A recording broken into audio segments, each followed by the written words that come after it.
Sanibona ngithembe niyaphila. I hope you like, share, follow and comment to the page Izingcazelo Zamaphupho. So today we're going to be talking about ukuphupha ishongololo okanye ke ukubona ishongololo ephusheni. Let's get with unumber 1. Ukuphupha-ke ishongololo.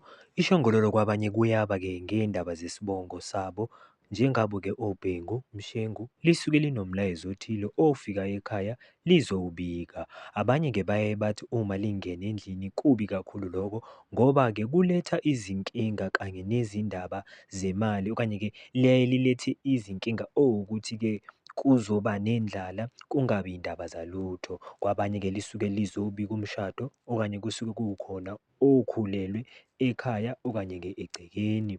Kodwa-ke ishongololo siyazi liyaba nesikhathi salo nje kakhulukazi uma ngabe imvula inile, makunendawo enotshani kakhulu eduze negceke okanye-ke egcekeni kuyindawo eyisilomo emanzi. Kuyaba-ke abantu abadala futhi okanye kube ulaka olukhona emndenini kade nixwayiswa kodwa-ke animameli. Sibonge. Hope you like, share, follow and comment to the page Izingcazelo Zamaphupho. Camagu.